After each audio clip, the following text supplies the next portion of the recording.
প্যারিসে আছে এক ভদ্রলোক, সে তো আপনাকে দেখলাম ফেসবুকে আপনাকে তো থ্রেট থ্রেট করছে, আপনার কাছে জানতে চাইছে যে দূর। এই আচ্ছা, এর পাত্তা দেয় কি বলেন আপনি? সে সূরা বলে, আজকাল সূরার এক্সপ্লেনেশন দিচ্ছে, সে সূরা বলে, তারপরে সে এই কিছু কিছু হাদিস টাদিস বলার চেষ্টা করতেছে, অথচ সে কি মুসলমান হয়েছে?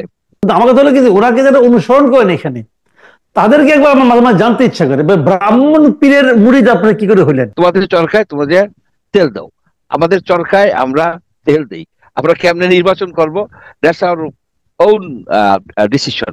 ডক্টর চৌধুরী, আমরা মূল আলোচনায় যাওয়ার আগে আমার অন্য একটা প্ল্যান ছিল, কিন্তু সেই বিষয়টা যাওয়ার আগে শেষ মুহূর্তের আমি যখন পত্রিকা দেখতে বসলাম, তখন আমি এখানে একটা আহ, ইন্ডিয়ার একটা নিউজ দেখলাম। সেটা হলো ইন্ডিয়ার ওরা যে ওদের পররাষ্ট্র মন্ত্রণালয়ের ওখানে যে ব্রিফিংটা হয়, তার মুখপাত্র রণধীর জয়সওয়াল তার যে সাপ্তাহিক ব্রিফিং এ আজকে বলেছেন বাংলাদেশ সম্পর্কে কিছু মন্তব্য। তিনি বলেছেন, আমরা শান্তিপূর্ণ স্থিতিশীল বাংলাদেশের পক্ষে, সেখানে যেখানে গণতান্ত্রিক উপায় এবং অন্তর্ভুক্তিমূলক ও অংশগ্রহণমূলক নির্বাচনের মাধ্যমে সব সমস্যার সমাধান করা হবে। আরো অনেক মন্তব্য করছেন, আমি আপনাকে এটুকুই কেবল পড়ে শোনালাম। তার মানে উনি আসলে কি বলতে চাচ্ছেন বলে আপনি মনে করছেন? খুব ইন্টারেস্টিং। এরা যখন 2014 সালের ইলেকশন, 2018 সনের ইলেকশন, 24 সনের যে ইলেকশন হয়েছে, সেই বিষয়ে তখন কিন্তু এরা বলতো যে এই নির্বাচন এইসব কিছু হচ্ছে বাংলাদেশের অভ্যন্তরীণ বিষয়, এখন বলতেছেন গণতন্ত্রের বিষয়। সেখানে যে তারা আবার দুইটা অ্যাডজেক্টিভ অ্যাড করছেন, একটা হচ্ছে আহ অন্তর্ভুক্তিমূলক, অন্তর্ভুক্তিমূলক, ইনক্লুসিভ। হ্যাঁ, আরেকটা ইনক্লুসিভ হলো অর্থাৎ, অংশগ্রহণমূলক। আচ্ছা, ইনক্লুসিভ অর্থাৎ আওয়ামী লীগকে নিতে হবে, ঠিক আছে। এখন অংশগ্রহণমূলক, আওয়ামী লীগ যদি অংশগ্রহণ না করে, তারা তো পলাতক আছে, তারা যদি ডিসিশন নেয় যে আমরা অংশগ্রহণ করব না, আপনি তাদেরকে সুযোগ দিলেন, তাহলে কি তারা ইলেকশন মানবে? মানবে না।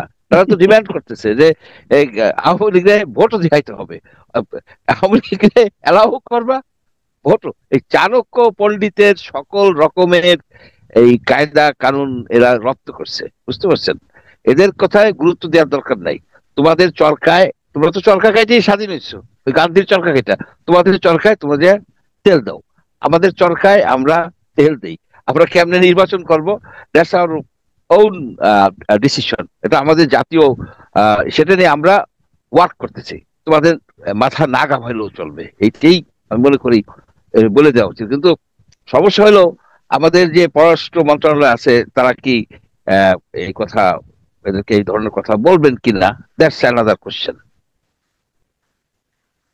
আহ, তাহলে নির্বাচনটা আপনি বলতে চাচ্ছেন যে আমরা যেভাবে ভালো মনে করি, যেভাবে আমাদের দেশের মানুষরা ভালো মনে করে, সেই জিনিসটাকে গুরুত্ব দিয়ে আমাদের অগ্রসর হওয়া উচিত। এই যদি অফকোর্স। আপনার প্রত্যাশা হয়, তাহলে আপনার কি মনে হয় যে আপনার এই প্রত্যাশা অনুযায়ী বর্তমান অন্তর্বর্তীকালীন সরকার সামনের দিকে অগ্রসর হচ্ছে?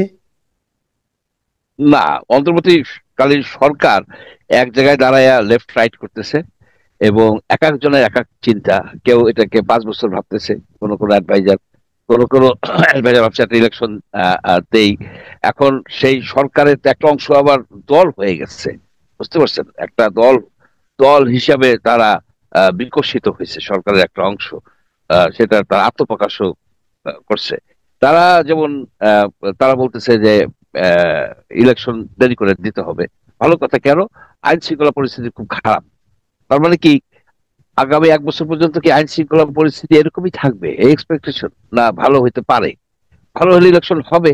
কিন্তু আমি তো কোনো দেখি না যে এই সরকারের ভিতরে সেই ধরনের কোনো এবিলিটি আছে যে তারা এই জাতীয় নির্বাচন কিংবা স্থানীয় নির্বাচন ঠিক মতো করতে পারবে, অনুষ্ঠিত করতে পারবে বলে আমার ধারণা হয় না। এইখানে এই সরকার মোটামুটি ভাবে বলা যায় যে সম্পূর্ণভাবে ফেল করে গেছে। সুতরাং তারা তো ডে টু ডে অপারেশনই চালাইতে পারতেছে না, আপনার জায়গায় জায়গায় মারামারি হই চই। তাছাড়া এই সরকার সরকার নিরপেক্ষতা হারাইছে, এটা ওরা বুঝে কি বুঝে না আমি জানি না। যে এখানে যে অ্যাডভাইজার ছিল, সে সেটা দলের লিডার হয়েছে, যে কেমনে হয়। আবার আর একজন অ্যাডভাইজার বলতেছে যদি কোনো অ্যাডভাইজারের আবার দল করতে হয়, সে রাজনীতি করতে চায়, সে এখান থেকে রিজাইন করে গেলেই হবে। এইটা এটা এটা কোন ধরনের কথা আমি তো বুঝি না। এটা তো শেখ হাসিনার যে ইলেকশন করতো সেই ধরনের সে ডামি ইলেকশন টিলেকশন টাইপের দিকে চলে যাচ্ছে। বাংলাদেশের লোকজন মনে হয় ভোট দিতে পারবে না। 1/3 লোক এই মুহূর্তে ভোটার, 1/3 ভোটার আপনার ভোট দেয় নাই লাইফে, বুঝতে পারবে না যে ভোট দিতে গেলে কি করতে হয়। এটা এটা একটা দুর্ভাগ্যজনক। আপনার বাংলাদেশের অধিকাংশ লোক জানে না আপনার সবুজ বাতি, নীল লাল বাতি, হলুদ বাতির মানে কি ট্রাফিকের, কারণ কি ইউজ করে না। ঠিক তেমনি বাংলাদেশের অধিকাংশ লোক জানে না বয়স হয়ে গেছে প্রায় 40, ভোটই দিতে পারে নাই, দেয়ও নাই, দিতে পারেই নাই। তো এটা একটা অদ্ভুত একটা দেশ।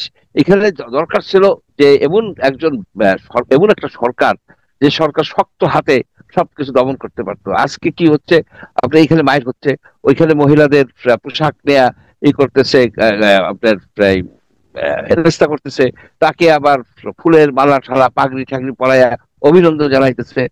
দি নেশন হ্যাজ গান ম্যাড। পাগলামি, বহু চতুর্মুখী পঞ্চমুখী পাগলামি চলতেছে। এটাকে শক্ত হাতে দমন করতে হবে। দমন না করলে আপনি পারবেন না। একদিকে আপনার লুটপাট হয়, আবার এই আমাদের যে স্বরাষ্ট্রমন্ত্রী, সে নানাবিধ কথা বলে বেড়াইতেছে, নানাবিধ উল্টাপাল্টা কথা, তার উপরে তো লোকের আস্থা নাই। আচ্ছা, আরেকটা জিনিস, আপনি খুব ইন্টারেস্টিং কথা বলছেন যে এক এক সময় এক এক কথা বলছে। আপনি লক্ষ্য করেছেন যে কালকের বিভিন্ন পত্রপত্রিকায় একটা রিপোর্ট এসেছিল যে আমাদের সাবেক উপদেষ্টা, বর্তমানে জাতীয় নাগরিক পার্টির যিনি আহ্বায়ক নাহিদ ইসলাম একটা ইন্টারভিউ দিয়েছিলেন রয়টার্সকে। সেখানে তিনি বলেছিলেন সরকার এখনো পুরোপুরি জননিরাপত্তা নিশ্চিত করতে পারেনি এবং এবছর জাতীয় নির্বাচন আয়োজন করা কঠিন হবে, এটা তিনি বলেছিলেন বলে আমরা পড়েছি। তবে আজকে আবার তিনি একটা প্রেস কনফারেন্স করেছেন, করে বলেছেন যে রয়টার্সকে উনি যা বলেছিলেন ঠিক সেভাবে আসেনি। তারপর উনি বলছেন, উনি কি বলেছিলেন করতে পারেনি। হ্যাঁ, না, উনি বলেছেন যে আমি বলেছিলাম, ওনার ব্যাখ্যাটা শুনেন, উনি বলেছেন আমি বলেছিলাম এখন দেশে যে আইন শৃঙ্খলা পরিস্থিতি, পুলিশ যেরকম নাজুক অবস্থা আছে, এরকম অবস্থায় নির্বাচন করাটা অনেক বেশি কঠিন হবে এবং এই পুলিশ প্রশাসনে একটা সুষ্ঠু নির্বাচন করার সক্ষমতার পরীক্ষা দীর্ঘদিন হয়নি। এইগুলি উনি বলছেন আজকে। ভালো কথা, তাহলে বোঝা গেল যে উনি ওভাবে বলেননি। কিন্তু ইন্টারেস্টিং হলো গত বুধবারে উনি আরেকটা ইন্টারভিউ দিয়েছিলেন। সেই ইন্টারভিউটা আজকে ছাপা হয়েছে। সেই ইন্টারভিউটা উনি দিয়েছিলেন এএফপি কে। খেয়াল করেন, আগেটা গেল রয়টার্সের, এখন দিল এএফপি কে। কারণ এএফপি তে উনি যে কি বলছেন, আবার শুনেন কি বলছেন, আমি হুবহু পড়ে শোনাচ্ছি। এবার এএফপি কে উনি বলছেন দেশের বর্তমান আইন শৃঙ্খলা পরিস্থিতিতে নির্বাচন সম্ভব নয়। উনি এএফপি কে বলছেন একই কথা। তাহলে এখন রয়টার্স এটা না হয় ভুল ব্যাখ্যা হয়েছে, ভুল কোট হয়েছে, মিসকোট হয়ে গেছে। তাহলে এএফপি তে তুমি একই কথা বলছেন, এখন কি উনি এএফপির এই ব্যাখ্যা নিয়ে আবার ব্যাখ্যা দিবেন নাকি আরেকটা? মানে এটা হচ্ছে নাকি? আপনি যে কথাটা বললেন যে কে কি করছে কিছু বুঝতে পারছি না, নতুন একটা দল হয়েছে এবং আমরা ধরে নিয়েছিলাম এই ভদ্রলোক খুবই সতর্ক ভাবে কথা বলেন। তো এখন এপিও রয়টার্স ভুল, এপিও ভুল, খালি নাহিদ ইসলাম সঠিক, বিষয়টা কেমন হয়ে গেল না? হ্যাঁ, এখানে ইসের মতো ওই ওনাদের যেমন আহ, এই ট্রাম্পের যেমন ট্রান্সলেটর আছে, ইন্ডিয়ান কোশ্চেন করলে ইন্ডিয়ান সাংবাদিক ট্রান্সলেটর, তো উনি বলছে ট্রান্সলেশনে নাকি ভুল করছে। এখন উনি কি বাংলায় বলছে না ইংলিশে বলছে, দ্যাটস অ্যানাদার ইস্যু, যে ট্রান্সলেশনে কে ট্রান্সলেট করলো। তো যাই হোক, মোট কথা যে জিনিসটা, ইউনূস সাহেব তো এক এক সময় এক এক কথা বলে ইলেকশন নিয়ে। ইলেকশন নিয়ে তো কেউ কেউ বলে যে ইলেকশন নিয়ে চেঁচামেচি করবেন না, এই ধরনের কথাও আমি শুনছি অ্যাডভাইজারদের মধ্যে থেকে। এখন সাধারণত ইলেকশন যে হবে সেটা একটা তো মন্ত্রিসভার ডিসিশন, এটা তো মন্ত্রিসভার ডিসিশন। এটা না যে একজনে কল্পনা করে বলে দিল। এই কোনোদিন মন্ত্রিসভায় কি আলোচনা হয়েছে যে আজকে মন্ত্রিসভায় ক্যাবিনেট সেক্রেটারি কি কোনোদিন ব্রিফিং দিছে যে আলোচনা হয়েছিল? এখন একটা নির্ধারিত হয়েছে এত সময়ের মধ্যে বা এত তারিখে কিংবা এত সময়ের মধ্যে ইলেকশন করার জন্য ইলেকশন কমিশনকে রিকোয়েস্ট করবে, ইলেকশন কমিশন ইলেকশন করবে, তাকে রিকোয়েস্ট করবে। এইটা আমার কাছে মনে হয় না, প্রথমত এরা না মানে সিনসিয়ার না ইলেকশন করার ব্যাপারে। আরেকটা বিষয় হচ্ছে যে এরা ইলেকশন করতেও পারবে না। সুতরাং এই ইলেকশনের আসা বাদ, এই সরকারের আন্ডারে, এটা ক্লিয়ার তাহলে কে হয়েছে। এটা ইলেকশন নিয়ে করবে? অন্য সরকার। তাহলে আপনি তাহলে আপনি অন্য ইলেকশনটা সরকার কেন? কিভাবে করতে চান? অন্য অন্য সরকার সরকার কেন? কিভাবে? আচ্ছা, প্রথমত ইন্টারিম গভর্নমেন্টের ইলেকশনের দায়িত্ব হচ্ছে কেয়ারটেকার গভর্নমেন্টের এই বাংলাদেশে। জি 13 অ্যামেন্ডমেন্ট যেটা, এই কেয়ারটেকার গভর্নমেন্ট যেটা 13 অ্যামেন্ডমেন্টের, সেই 13 অ্যামেন্ডমেন্ট ইন ফোর্স। আপনার 15th অ্যামেন্ডমেন্ট দ্বারা 13 অ্যামেন্ডমেন্টকে কিল করা হয়েছিল, মানে ইনঅ্যাক্টিভ করা হয়েছিল। এখন 15th অ্যামেন্ডমেন্ট তো বাতিল হয়ে গেছে মোস্টলি। সুতরাং 13th অ্যামেন্ডমেন্ট এখন এসে আছে, এখানে কিছুটা রিভিউ করতে চাচ্ছে কেউ কেউ। এটা করে আপনার 13th অ্যামেন্ডমেন্ট অনুসারে একটা ই করেন, কেয়ারটেকার গভর্নমেন্ট ফর্ম করেন, সেখানে দেয়া আছে একদম স্ট্রাকচার যে কে চিফ হবে। সে কে চিফ হবে? চিফ হবে তো আপনার immediate past chief justice Obaidur Rahman, Obaidul Haque, সে হবে। সে ওবায়দুল যদি হাসান। ওবায়দুল হাসান যদি রিফিউজ করে বা অ্যাভেলেবল না হয়, তাহলে নেক্সট চিফ জাস্টিস। এইভাবেই তো আছে। তো সুতরাং আমরা কেন ওইটাই যাই না? ওটা যদি না যাওয়া সম্ভব হয়, তাহলে আইন মন্ত্রণালয় বলা দরকার যে 13 অ্যামেন্ডমেন্ট আদালতে আবার বহাল করছে, কিন্তু আমরা সেটাকে কি করব না, মানে মানবো না। আহ, মানবো না।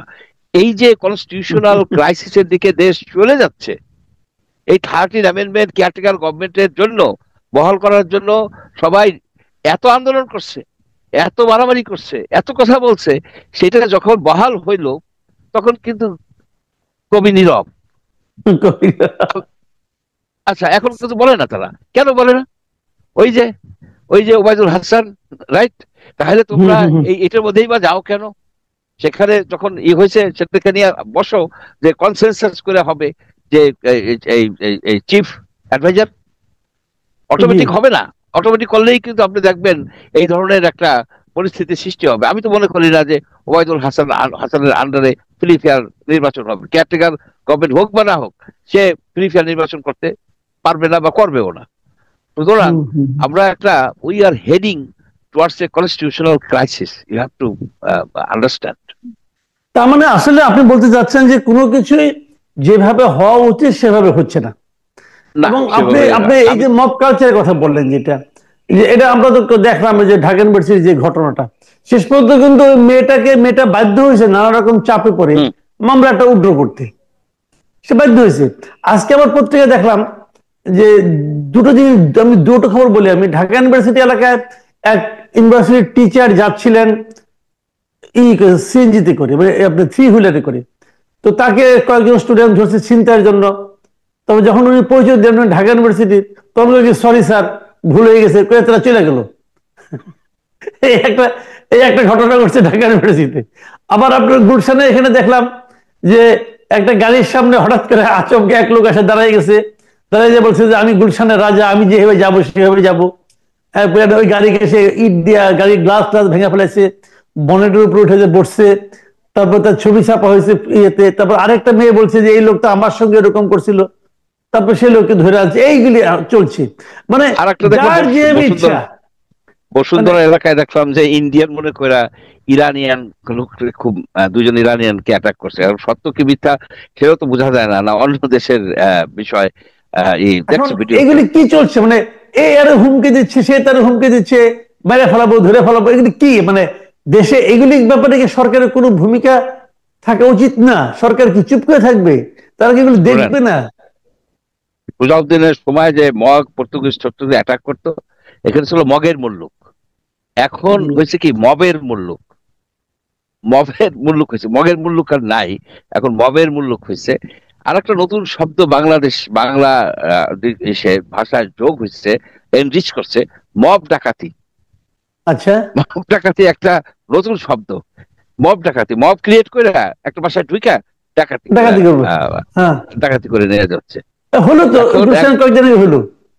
হ্যাঁ, কারণ এক জায়গায় আগামীতে আবার দেখলাম। কোন বাসায় হয় ঠিক নাই। হ্যাঁ, এটা না, সবাই তো সন্তুষ্ট হয়ে গেছে। এটা যে আইন শৃঙ্খলার ব্যাপক অবনতি ঘটছে। এই ইউনূস সাহেব পারতেছে না কেন? ইউনূস সাহেব কেন এই একজন স্বরাষ্ট্রমন্ত্রী নেয় না? কঠিন মানে নর্মাল বুদ্ধির, নর্মাল কাজকর্ম করতে পারে একজন নেয় না কেন? উনি নেয় না। উনি ওই চিন্তা করে যে সব ঠিক আছে, বিবিসি থেকে বললো সব ঠিক আছে। আগে থেকে কি বিবিসি জিজ্ঞেস করছে যে আইন শৃঙ্খলা পরিস্থিতি এরকম খারাপ হয়েছে কিনা। বলে আগে যা ছিল সেরকমই আছে। তা আগে তো খারাপ ছিল। আগে শেখ হাসিনার আমলে যদি ভালোই থাকতো, তাহলে এত ছাত্র ছাত্রী নাইমা, এত লোকজন নাইমা, আমরা এই এই তাকে উৎখাত করলাম, 2,000 লোক মারা গেল, উনি সেটার সাথে তুলনা করে। এটার সাথে তুলনা করলে হবে না। আমাদেরকে আইন শৃঙ্খলা পরিস্থিতির একটা বিহিত করতে হবে, শুধু ঢাকায় না, সারা বাংলাদেশে বিহিত করতে হবে। এখানে গ্রামে কোনো মানুষের নিরাপত্তা নাই, থানায় কেস নেয় না, আপনি জানেন। এই যে ক্রাইম স্ট্যাটিস্টিক্সটা সঠিক না, থানায় কেস নেয় না, আবার অনেকে যায়ও না। যে পুলিশ পুলিশ নিজেই তো মানে একটা হতাশাগ্রস্ত একটা বাহিনী হয়ে গেছে। তাদেরকে করার জন্য আরো পুলিশ নেওয়া দরকার ছিল। আরো পুলিশ যদি তারা নিত, 6 মাসে কিন্তু ট্রেন্ড হয়ে যেত, সিপাহীরা তো ট্রেন্ড হয়ে যেত, রাইট, অফিসাররা রাইট। নয়, আর একটু দেরি হইতো। কিন্তু সেটা করলো না। সেটা না করে পুলিশ, অনেক পুলিশ অ্যাবসেন্ট, পুলিশ বাহিনীতে নেট ঘাটতি আছে। তা আপনি সেই ঘাটতিটাও পূরণ করবেন না। আপনি তো ঘাটতিটাকে পূরণ করবেন না, শুধু পুলিশ, হুম। যেসব পুলিশকে আপনি অ্যারেস্ট করতেছেন, যাদেরকে বিচারের আওতায় আনতেছেন, সেটা রিপ্লেসমেন্ট করবেন না। আপনি তো এদিকে কোনো খেয়ালই নাই। আমি জানি না এরা কোন ধান্দায় আছে, কোন চিন্তায় আছে। ইসের এরা আছে যে আপনি দেখেন যে আপনি সেদিনকেও বললেন যে 15-16 তারিখে, 16ই ফেব্রুয়ারি গেছে এদের আহ, সকল হিসাব দেওয়ার তারিখ চলে গেছে। এখন আপনার অনেক অফিসাররা, অনেক অফিসার প্রজাতন্ত্রে যারা কর্মকর্তা কর্মচারী, তার বেশিরভাগই কিন্তু হিসাব দিছে তাদের সম্পত্তির। শুধু দেয় নাই জি। কারা জানেন? কারা? অ্যাডভাইজাররা। অ্যাডভাইজাররা অ্যাডভাইজাররা দেয় নাই, তার মানে দিবে না। তবে নাহিদ নাহিদ ইসলামকে আমি ধন্যবাদ দিই। সে একটা একটা দিয়ে আসছে, একটা উদাহরণ সৃষ্টি রাইট। করে আসছে যে হ্যাঁ, হ্যাঁ, হ্যাঁ, এটা হ্যাঁ। আপলোড করতে হবে। সে একজন ইয়াং ম্যান, কিন্তু সে এই এই জিনিসটাকে সে মনে করছে যে তার সম্পত্তির হিসাব দিয়ে পাবলিক করে দিচ্ছে, এবং তার এপিএসএ করছে। এখন এইটাই হচ্ছে যে এরা বয়স্করা তো, বয়স্কদের উপরে ইয়াং জেনারেশনের আস্থা নাই কেন? আপনি এইখানেই দেখেন, এই বয়স্ক অ্যাডভাইজাররা তাদের সম্পত্তির হিসাব দেবে না, ইয়াং একজন কিন্তু দিয়ে বেরিয়ে আসতো। সেই জন্য যে আপনি দেখেন যে এই যে বয়স্কদেরকে এরা অনেক সময় কটু কথা বলে, ইয়াং জেনারেশন। বয়স্ক জেনারেশন, প্রবীণ জেনারেশন ইয়াং জেনারেশনের সাথে প্রতারণা করছে, বড় ধরনের প্রতারণা করে তারা গেছে। চাকরি নিতে গেলে টাকা লাগতো। এইখানে আপনার ইউনিভার্সিটিতে যারা চাকরি করতে যাইতো, ভোটার নিত, ভোটার হিসেবে নিত। আপনার নিত না, তো প্রভাষক নিত না, ভোটার হিসেবে লোক রিক্রুট করতো, দলীয় কাজ করতো। যার ফলে এই যে বড় বড় নেতা ছিল, এই যে আপনি যে রওশনের সাথ, জিএম কাদের, মেনন জি, সাহেব, ইনু জি। সাহেব, এই যে হাসানুল হক ইনু, তারপরে তো আওয়ামী লীগের তো আছেই, এই বয়স্করা, এই প্রত্যেকে দুর্নীতি করার ফলে এই ইয়াং জেনারেশন এদের কোনো আস্থাই নাই, তাদের কোনো আস্থাই নাই। সেই জন্য আজকে একটা দল হয়েছে সম্পূর্ণভাবে বয়স্ক ব্যক্তি রেখে। এটা একটা মানে কিন্তু নজিরবিহীন ঘটনা এই কিন্তু দলটা হয়েছে। এই দলটা প্রধান খুব ভালো একটা উদাহরণ তৈরি করলো, কিন্তু এই দলটা তো সেই উদাহরণ তৈরি করতে পারলো না। তারা যে এত টাকা খরচ করে একটা মিটিং করলো, সেই টাকাটা কোথার থেকে পেলো? নাহিদ ইসলাম বলেছেন কিন্তু রয়টার্স এর কাছে কিছু সচ্ছল ব্যক্তি তাদেরকে, শুভানুদ্দায়ী তাদেরকে নাকি টাকা দিয়েছে। সেই সচ্ছল ব্যক্তিদের নামটা আমরা কেন দেখতে পাচ্ছি না? ওনারা তারা যেমন এটা বলেন দিবে। নাম প্রকাশে অনিচ্ছুক, তো অনিচ্ছুক কথাটা তো বললেই তো সন্দেহ বাড়ে। কোন না, ব্যক্তি অনিচ্ছুক, কত টাকা দিয়েছে? না, নাম প্রকাশে অনিচ্ছুক থাকলে অনিচ্ছুক হবে না তো, হবে না, নাম দিতে হবে। অনিচ্ছুক হলে তো হবে না। রাইট। এটা কি তারা ভূমিদস্যুকারী, ব্যাংক ঋণ খেলাপি? অনিচ্ছুক তো হবে, ঋণ খেলাপি তো আর টাকা দিয়ে বলবে না। সুতরাং এখানে সেই ক্যাম্পেইন ফাইন্যান্সিং এর বিষয়টা আনতে হবে আপনার। আসলে কি এদেরকে মানে বিভিন্ন জায়গা থেকে এমন ভাবে আপনার পরিচালিত করে, ইনফ্লুয়েন্স করে, যার ফলে তারা কনফিউজড হয়। এই যে এই দলটা কনফিউজড হয়ে যায়। কখনো তারা সেকেন্ড রিপাবলিকের দিকে চলে যাচ্ছে, কখনো কনস্টিটিউশনের দিকে চলে যাচ্ছে, কখনো এই নানাবিধ এলোমেলো ভাবনা আসে। এখানে আছে একজন প্যারিসে আছে এক ভদ্রলোক, সে তো আপনাকে দেখলাম ফেসবুকে, আপনাকে তো থ্রেট থ্রেট করছে, আপনার কাছে জানতে চাইছে যে দূর। এই আচ্ছা, এর পাত্তা দেয় কি বলেন আপনি? সে না ওখানে তাতে থাকে, তারে কেউ আহ, কেউ কেউ বস বস ডাকে, দাদা দাদা ডাকে। এখন একজন ব্রাহ্মণ পীর সে সাথে, পৃথিবীতে মনে হয় একমাত্র এটা ব্রাহ্মণ পীর সেই, তাই না? তো এইগুলো আমি একদম পাত্তা একটা দিই না, বাদ দেন, এগুলো আমি গুনি না। আপনি দেন না, ধুর। কিন্তু আমি একটু পড়ে দেখছি। সে বলছে মামলার নাম্বার কত, এইটা কত, সেটা কত। কিন্তু এই ভদ্রলোককে একটু বুঝাই বলা দরকার যে 2008 সন, 9 সন, 10 সনে সে যে কালা জ্বরের ওষুধ মানে ভুয়া ওষুধ বিক্রি করে যে করছে, সেটা তো সকল পত্রিকায় ছিল। প্রথম আলোতে ছিল, ডেইলি স্টার বড় করেছিল, সেই জন্য ডেইলি স্টার সামনে জিয়াফত করে ডেইলি স্টার প্রথম আলো যে উড়াই দিতে চাচ্ছে ওই সেই প্রতিশোধ করছে। অদ্ভুত ধরনের একটা, মানে একটা একটা ক্লাসিক্যাল ফ্রড লোক সে, বাদ দেন। ধ্রুপদী প্রতারণা, ধ্রুপদী প্রতারক একটা লোক সে। এই সেক্টর তাকে, সে বহু জায়গার থেকে আপনার মার্কেটিং অথরাইজেশন বলে একটা সিস্টেম আছে, ওই সিস্টেমে বেশ কিছু কোম্পানি থেকে ওষুধ নিয়ে বেচা সে টাকা নিয়ে সে ভাগছে। সে হলো শাহবাগী, তার আওয়ামী লীগ বলে কেন তার এখান থেকে দেশ ছেড়ে চলে যেতে হবে? ভাইগা যাইয়া এখন ওইখানে বসে আছে। এখানে থাকলে তো তার এই এই ফার্মাসিউটিক্যাল ইন্ডাস্ট্রির মালিকরা, হায়ার অফিসিয়ালরা তাকে পাইলে গলায় গামছা দিয়ে টাকা আদায় করবে। সে প্রতারণা করে এখান থেকে চলে যাইয়া এখন পিস ছাড়ছে। এটা একটা অবাক কাণ্ড, এবং অনেক লোকে তাকে ফলো করে। এটাই অবাক কাণ্ড যে না আছে বিভিন্ন দেশে, পৃথিবীতে সবসময় পৃথিবীতে কিছু কিছু লোক থাকবে, বুঝছেন? এইগুলি নিয়ে মাথায় ঘামাইলে আপনি তো পৃথিবীতে চলতে পারবেন না। না, মাথা কামাই না, তবে একটা বিনোদনেরই হয়। সে সূরা বলে, আজকাল সূরার এক্সপ্লেনেশন দিচ্ছে। সে সূরা বলে, তারপরে সে এই কিছু কিছু হাদিস টাদিস বলার চেষ্টা করতেছে। অথচ সে কি মুসলমান হয়েছে? সে কি মুসলমান হয়েছে? বুঝলে, শোনেন, আমি ওনার কথা না ভাবি না, ওনার আলাপ বাদ দিন, কিন্তু আমার কথা হলো কি যে ওনাকে যারা অনুসরণ করেন এখানে, তাদেরকে একবার আমার মাঝে মাঝে জানতে ইচ্ছা করে, ব্রাহ্মণ পীরের মুরিদ আপনারা কি করে হলেন? আপনাদেরও তো বোঝা উচিত ভাই। এখন উনি কি বলেন না বলেন সেগুলি না, যাও কে নিয়ে বাদ দেন, এই লাইনে আলাপ করা দরকার না, আমার যাই এই হোক, প্রসঙ্গ থাক, এই লাইনে কথা বলতে আগ্রহী ওকে, না।